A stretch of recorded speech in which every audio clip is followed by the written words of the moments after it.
Welcome to today's Qualified at the Intersection. You know, a lot of people are kind of just exhausted from a recitation of what is and what has happened. So the question is, what is the path forward? How do we as a country truly transform into a place that lives up to the, very lofty ideals that we have set? And I've been thinking about this, and it goes back to the movie The Usual Suspects. Now, for those of you who are too young and haven't seen it, I do suggest you check out the movie. And in the movie, they're trying to figure out who this character is who's really engineering all this mayhem. And this guy is being interviewed by the police officer, and at the end of the movie you find out it was that guy. It was the guy who was being interviewed. Nobody was paying attention, but he was there all along. It was right in front of the police officer's face who it was. And I feel that way about racism and white supremacy in the United States. That's who Keyser Söze is. And the way forward is, I think, for white people to get sick and tired of being sick and tired of the impact racism and white supremacy has on this country and their lives. You know, for a lot of the time, we talk about white supremacy and racism only in its benefit to white people, as if it is something separate from them. We do not spend enough time educating people about the truly harmful impacts of white supremacy and racism on white people. That doesn't mean to say, oh, they should just do it for their own self-interest, but a lot of white people think, like during George Floyd, a lot of white people thought, well, let me help these poor people, this poor thing that's happening to them. No, it's happening to you also. And collectively, we have to work collectively to change that. But it does require enough white people getting sick and tired of being sick and tired. And by that, I mean, I wrote about this yesterday, but the murder of Alex Peretti and the murder of George Philando Castile in Minneapolis are inextricably linked by racism. And that goes back to why we have a Second Amendment. We had a Second Amendment because Southern planters didn't trust the federal government to kick into action if there was a slave revolt, and they wanted to be able to use arms and have local militias to put down any slave revolts. That is why we have a Second Amendment. And why does that matter? It matters because guns in this country have never been about personal freedom in as much as they have been about enforcing social order. And so in the social order, Philando Castile was never allowed to have a gun, even though he was a legal gun holder. Even though he said, I have my card here and I have my gun, he was shot and killed. Just by saying the word gun coming out of his black mouth, he was shot and killed. Alex Peretti, same thing, in a different way. He wasn't on the right side of white supremacy. And so the moment that was known that he had a gun, he was automatically a terrorist, automatically meant to do damage, even though the only person we know of who went to a protest with a gun was Kyle Rittenhouse, however you say his name. And he killed people and was brought to the White House as a hero. So until white people get sick of that, right? And then when we look at more practical things, let's look at the fact that the United States doesn't have health care. That is directly tied to racism. The reason we don't have universal health care, I should say, is directly tied to racism.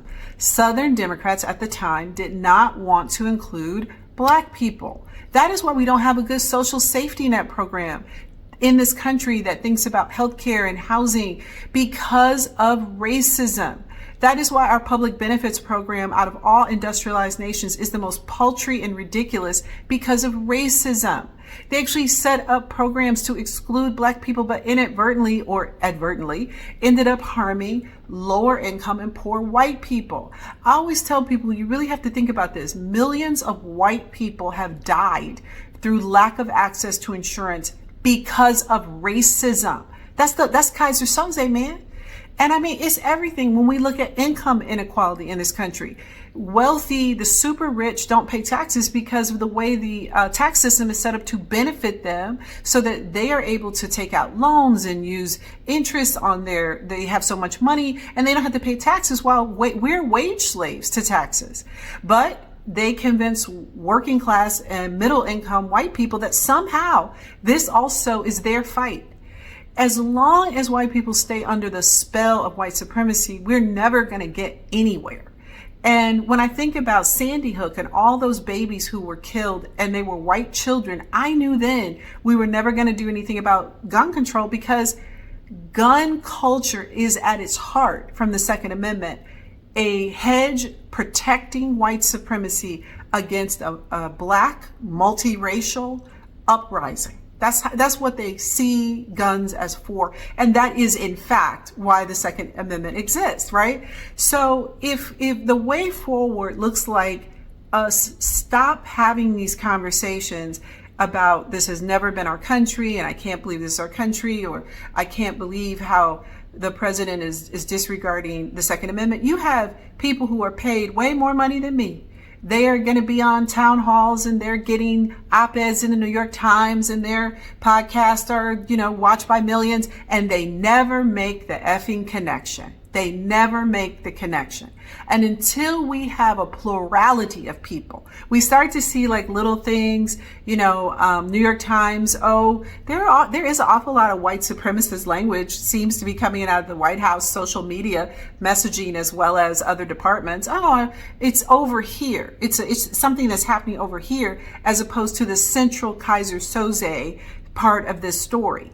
And so until white people get sick and tired of being sick and tired of being made a fool of by white supremacy and racism, we can't get anywhere. But we can get somewhere if we get a plurality of white people who say, wait a minute. There is a connection between Alex Peretti and Philando Castile.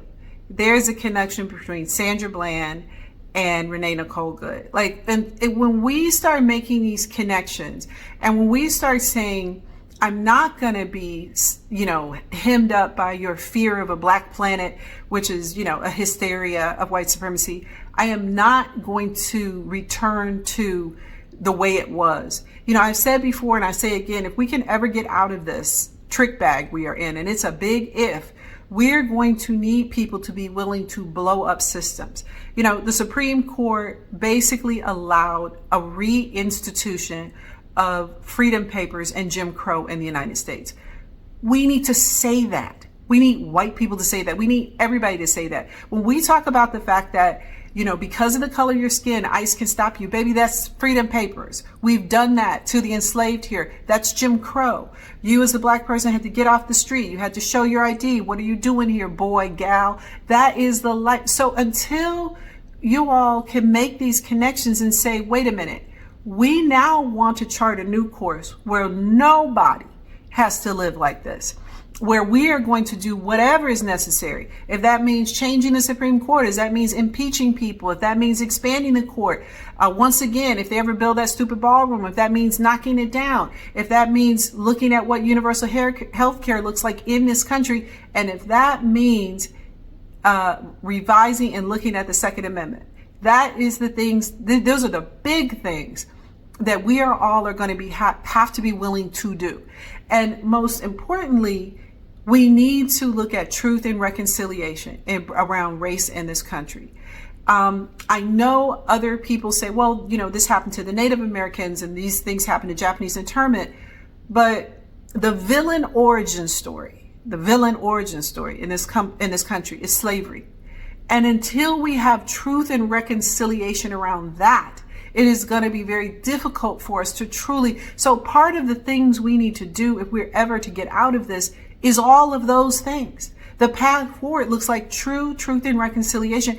And I promise you that by doing truth and reconciliation around enslavement, we will uncover who Kaiser Soze really is for so many things. And in doing that, we actually set the country on a good path. If we would have addressed truth and reconciliation in this country in any significant way, I make the argument to you that Renee Nicole Good and Alex Peretti would not be dead today. Because in addressing truth and reconciliation, we would have addressed some foundational fallacies and we would have changed real systems by now. But because we didn't do that, we still are living in so many ways under the boot of the planter class, the enslavers, who are just now, tech bros and financially, obscenely wealthy. And until we are willing to do that, it's going to be difficult for us to go forward. But I believe we can do it. I actually think we can do it. And I think we have this chance to do it. We can't treat this like people did with, the death of George Floyd. Oh, how sad for them. Oh, how terrible that happened to them. It was never them. It was always us. It was always all of us, but now people seem to recognize it's also them. But now we need to make the connection that is not just now you, it's always been. And it's always been a danger to all of us. And exploding these systems and reimagining and redesigning them, that has to happen. We can't have anybody in 2028 talking about we're going to return. We don't need to return to nothing, because what we had was no good. We weren't the shining city on the hill. We've never been that. We couldn't be that because of the structural drag of these problems. But it seems that with these two murders, there are a good number of white people who might be willing to move forward and be finally sick and tired of being made a fool of and tricked by the Kaiser Soze that is racism and that is white supremacy in this country.